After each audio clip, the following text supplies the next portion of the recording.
Imagine seeing the world with X-ray vision for emotions. You walk into a room and it's like a movie playing in slow motion. You instantly pick up who's faking it, who's secretly worried, who's carrying a hidden sadness. You see patterns in people that no one else even notices. This isn't just empathy, it's a profound, almost unsettling clarity. Carl Jung, the legendary psychologist, uncovered something deeply powerful and at the same time profoundly dangerous about this ability. He studied people who possessed what he called differentiated perception, individuals whose minds were wired to see everything others missed. Jung's discovery was dangerous because these highly perceptive people consistently faced a heartbreaking problem. They felt isolated, constantly drained, and often struggled to keep normal friendships and relationships. It wasn't that they were flawed. It was that their gift came with a hidden cost that almost no one understood. Today, we're going to explore Jung's most significant revelation about those who see everything. You'll learn why this rare ability can either break you down or transform you into someone truly extraordinary.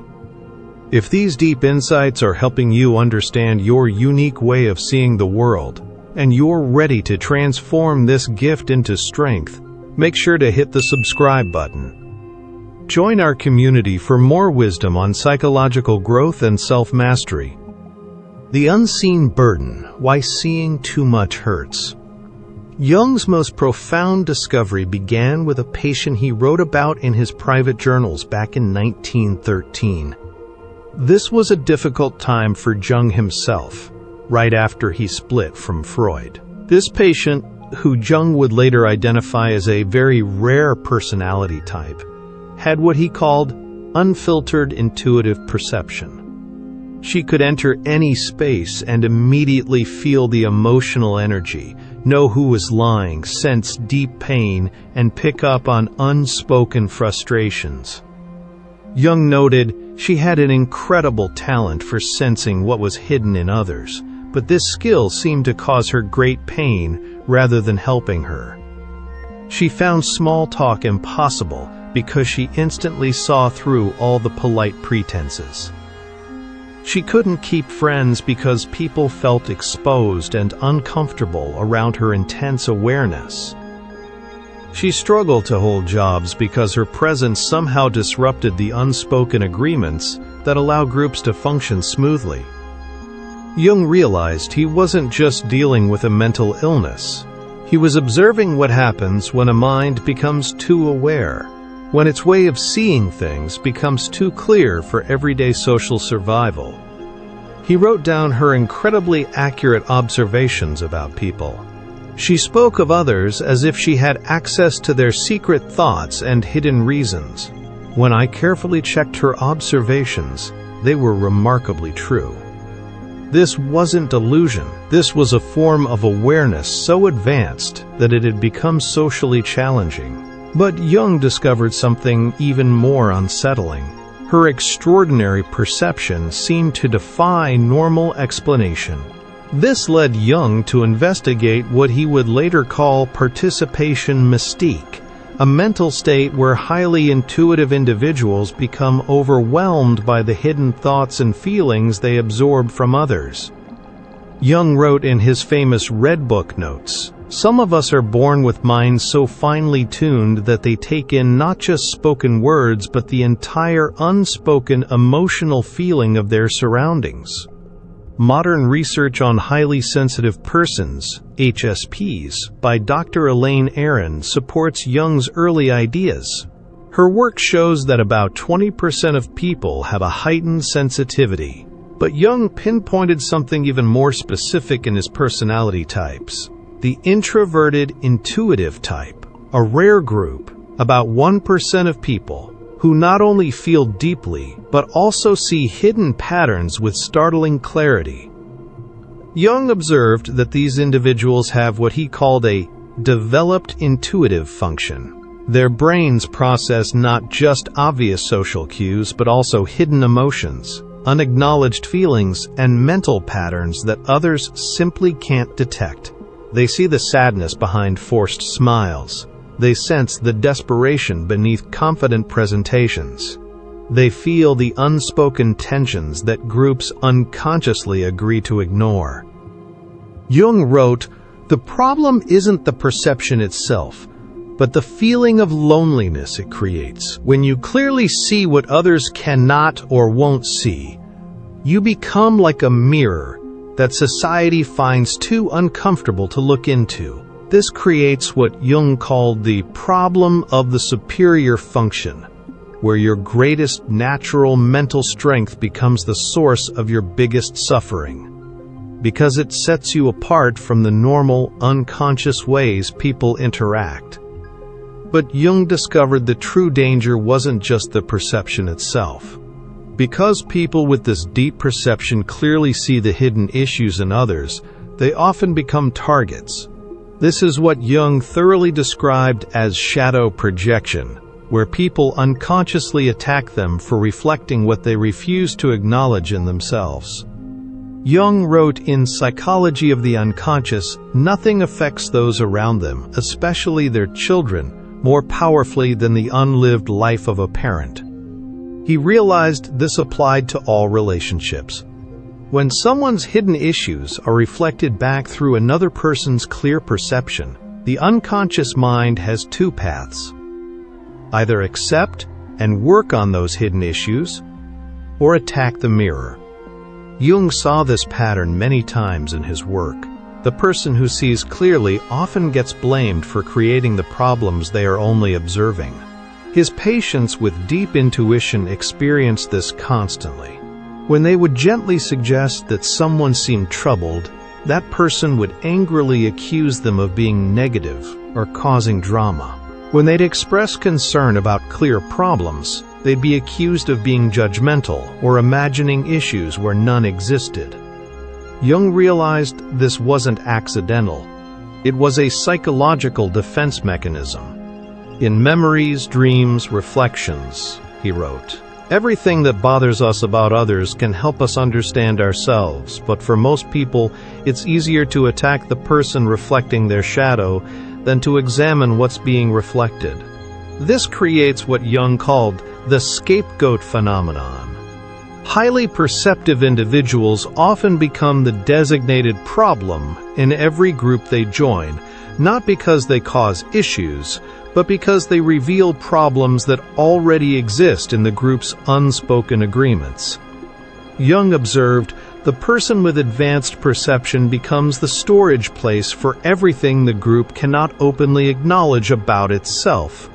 This pattern explains why these individuals don't just feel misunderstood, they feel consistently targeted by a force they can't logically explain. But Jung's most startling discovery was still ahead. He noticed that this powerful perception showed up differently in various people. So he identified 4 distinct styles within the introverted intuitive type, each representing a unique way of processing the hidden thoughts and feelings from others. Your unique way of seeing 4 perceptive styles. 1. The feeling intuitive. Jung observed patients who combined inner intuition with a strong emotional awareness. These individuals don't just see mental situations, they feel them deeply in their own bodies. They absorb others' emotions so completely they often can't tell the difference between their own feelings and what they've taken in, without realizing it. Jung wrote, "The feeling intuitive lives constantly feeling everyone else's emotions, experiencing the unspoken feelings of everyone around them." 2. The thinking intuitive. These individuals see psychological patterns and can predict what people will do with amazing accuracy. Jung noticed they could foresee relationship problems, career struggles, and personal breakdowns months before they occurred, not through logical thinking, but by instinctively recognizing patterns. Jung noted they have an incredible ability to see the logical outcomes of hidden mental processes that others can't yet see. 3. The sensation intuitive. Jung documented patients who could sense the physical signs of others, Mental states: detecting illness before clear symptoms appeared, sensing tiredness before it was admitted, or feeling physical tension that showed emotional distress. Jung wrote, "These individuals act as early warning systems for mental and physical issues in their environment." 4. The pure intuitive. This was the rarest type Jung encountered. They combined introverted intuition with what he called, quote, unstructured secondary abilities. They saw everything but found it hard to organize or clearly express their perceptions. Jung observed, "They live feeling constantly overwhelmed, receiving huge amounts of hidden information without enough mental structure to process it in a helpful way." Understanding your specific style is crucial, because each type needs different methods to handle what Jung called the integration challenge. But first, we need to fully grasp why Jung considered this discovery so dangerous. He saw the damaging effects of unfiltered perception on his patients, concluding that seeing everything without proper mental processing created real risks for both individuals and society. The 3 hidden dangers of deep perception. Jung identified 3 specific dangers that made this discovery so threatening. 1. Disrupting group harmony. Jung wrote, "The person who sees too clearly threatens the unspoken rules that keep groups stable." When someone sees through the shared illusions that hold groups together, the silent agreements to ignore certain truths, they unintentionally cause instability. Jung observed that companies, families, and societies partly rely on shared unconscious rules about what will and won't be openly discussed. The deeply perceptive individual inadvertently breaks these rules simply by being authentic. 2. Feeling mentally isolated. Jung documented how deep perception creates what he called, quote, the problem of the superior function. This is when your greatest natural mental strength becomes your biggest burden, because it separates you from blending in with the common, unconscious way people interact. He wrote, "The burden of awareness is that it cannot be fully shared with those who don't have it. The individual becomes an island of understanding in an ocean of unawareness." This isolation isn't just about social groups. It's a deep feeling of being alone in your understanding of existence. These individuals often report feeling like they're living in a different reality from everyone else. 3. Losing your sense of self. Most dangerously, Jung found that people who absorb hidden thoughts and feelings from others often lose touch with their own true personality. They become so flooded with outside psychological material that they can't tell the difference between their own inner world and what they're absorbing from their surroundings. Jung called this participation mystique, a state where mental boundaries dissolve and the individual merges with shared unconscious feelings. He wrote, "The danger is not just being excluded socially, but losing yourself completely, becoming a part of the collective rather than an individual." This is why Jung believed that learning to manage superior perception was not just important for personal healing, but mentally urgent. Because unfiltered superior perception presented such risks, Jung developed what he called the individuation process, a step-by-step way to keep your unique identity while developing a conscious connection with hidden inner contents. Jung's path, mastering your perception. The individuation process. Phase 1. Recognizing what's yours. Self-sorting. Jung taught his highly perceptive patients to first recognize when they were absorbing mental material that wasn't their own. He called this conscious discrimination, the ability to tell the difference between your own true inner experience and outside content absorbed without realizing it. Jung wrote, "The first job is to figure out what belongs to you and what belongs to others. Without this ability to separate, you cannot truly develop as an individual." Practical step. Jung instructed patients to spend time alone every day. This quiet time allowed absorbed feelings and thoughts to settle, making it easier to recognize their own authentic inner voice. Phase 2. Facing your hidden self. Inner honesty.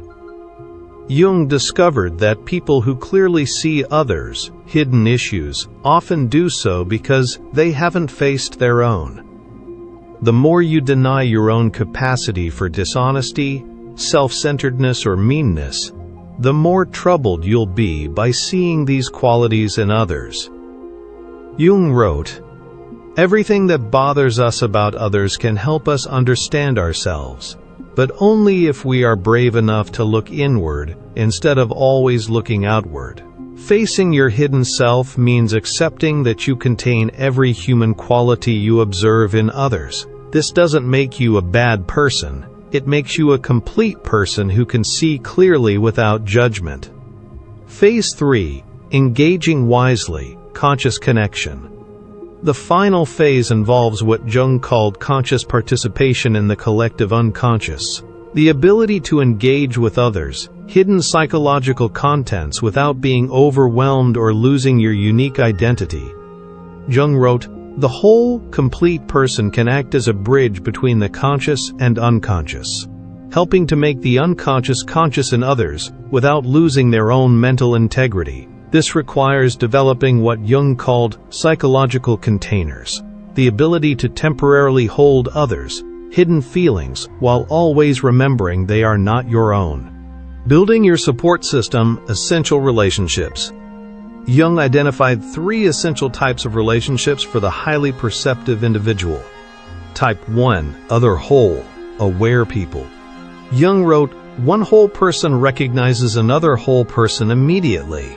There is a quality of presence, a genuine nature that cannot be faked. These connections often happen instantly and strongly. You recognize each other as members of what Jung called the aware minority. These relationships are rare but vital for mental well-being. With other whole, aware people, you can be completely authentic without fear of overwhelming or threatening them." Type 2. Those working on themselves. Jung observed that people actively engaged in their own journey of becoming whole, through therapy, inner work, or spiritual practice, can often handle deep perception without becoming defensive. They may not have this superior perception themselves, but they understand its value. Jung wrote, "Those who have started to know themselves can handle being known by others." Type 3. Natural supporters.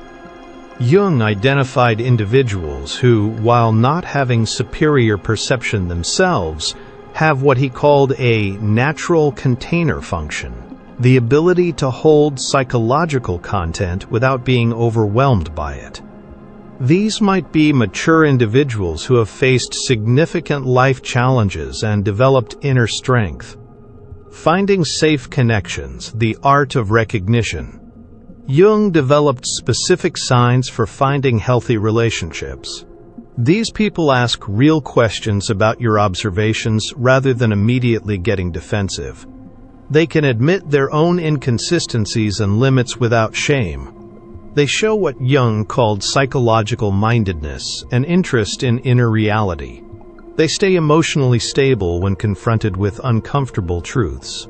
They show genuine curiosity about awareness and growth. Sharing your gifts wisely, a gentle approach. Jung taught a careful process for sharing your perceptive abilities. Start small. Begin with gentle, minor observations. Watch their response. Notice how they react to your feedback. Assess curiosity. See if they become defensive or curious. Increase depth gradually. Slowly increase the depth of your insights based on their ability to handle it. Offer insights, don't command. Always present your insights as helpful ideas rather than strong statements. Jung stressed that the goal is not to find people who accept everything you see, but to find people who can see your perceptions as valuable contributions to understanding, rather than as threats to their self-image. because deeply integrated perception helps both individuals and groups. Therefore, Jung believed successfully becoming whole was essential, not just for personal well-being, but for the evolution of human awareness itself. Your role as a pioneer of consciousness. Jung wrote in The Undiscovered Self, the individual has always been the carrier of the living spirit, the one who brings about change in society. He believed that individuals with superior perception act as what he called consciousness pioneers, people whose mental development happens before society is fully ready. The historical pattern Jung observed. Jung noticed that throughout history, individuals with superior perceptions often appeared before society's awareness was ready to accept their ideas. They acted as advanced scouts for mental areas that humanity would eventually need to explore. Jung wrote, "What first appears in one person as a mental insight, later shows up in society as cultural change. The individual acts as a laboratory for experiments in awareness, experiments that will eventually benefit everyone." Modern Signs and Your Sacred Service. Jung believed that today, highly perceptive individuals might be sensing hidden mental patterns that explain how groups behave, environmental and social problems before they become obvious, spiritual possibilities beyond current religions, new technological impacts that others haven't considered, and shared hidden issues that need to be openly addressed. Jung's insight: the sensitive person feels the collective problems first and most intensely. Their personal struggles often reflect what the entire culture needs to address. Service without self-harm. Jung's key insight was that advanced perception helps evolution best when it's used consciously, rather than suffered through unconsciously. The goal isn't to sacrifice yourself for awareness, but to be a bridge between what exists now and what is becoming. Jung wrote, "The whole, complete person serves the group not by giving up their unique self, but by developing it so completely that it becomes a gift to everyone." The ultimate integration, your gift unburdened. At the highest level of development, Jung observed, individuals with superior perception use their abilities lightly. They see clearly without needing to control others, accepting what they see, perceiving deeply, without feeling forced to fix everything they observe. Jung called this the transcendent function, the ability to help awareness evolve naturally, without forcing or preaching, simply by embodying more conscious ways of being. Remember Jung's patient from 1913, the private and intuitive person who came to him during his own difficult mental time. After 3 years of working with Jung's individuation process, her life completely changed. She learned to tell the difference between her own thoughts and what she absorbed from others. She found work as a counselor where her deep perception helped troubled individuals. She built relationships with people who valued her insights rather than fearing them. Most importantly, she stopped seeing her superior perception as a curse and began understanding it as what Jung called a gift requiring conscious development. Jung wrote about her transformation. The patient learned not to see less but to see more wisely, not to perceive less deeply, but to engage more consciously with what she saw. Her gift stayed, but her relationship to it became integrated rather than overwhelming. This represents Jung's most significant discovery, that some individuals are born with an awareness that is ahead of what society is ready for, and this advanced perception will either consume them through isolation and overwhelm, or transform them into exactly what humanity needs for its mental evolution. Your superior perception isn't a flaw in your mind, it's an advanced feature of how awareness develops. You're not broken because you see everything others miss. You're mentally ahead of your time. The question isn't whether you should hide your perception to fit in with general unawareness. The question is whether you'll develop the individuation skills needed to use your perception consciously. Jung's individuation method offers a path from dangerous isolation to conscious service, from overwhelming perception to integrated wisdom, from a mental burden to an evolutionary contribution. You were born to see everything, not to suffer in silence, but to help awareness grow. The world needs your insights, but it needs them delivered with the integration, wisdom, and strategic awareness that turn challenging perception into a helpful contribution to culture. Your gift is not your burden. Your unaware relationship to your gift is your burden. Learn to use it consciously, and you become exactly what Jung believed highly perceptive individuals were meant to be: consciousness pioneers, preparing humanity for mental development that is inevitable but not yet obvious. Jung's most significant discovery wasn't that some people see everything. It's that most people who see everything never learn to use what they see wisely. The danger isn't in the perception itself, but in failing to develop a conscious relationship with extraordinary abilities. You are not too much for this world. You are exactly what awareness evolution requires, once you learn to use your perception as consciously as Jung learned to use his. The danger of seeing everything isn't that you see too much. It's that you might never learn to see with the integration and wisdom your gifts demand. If you recognize yourself in Jung's description of the highly perceptive individual, you're part of a rare psychological type that Jung believed essential for consciousness evolution. Share in the comments which type of deep perceiver you are. Your individuation journey connects with others walking the same path. Subscribe for more insights into Jung's discoveries about mental development that goes beyond common limits. Thank you for watching. See you in the next level of understanding.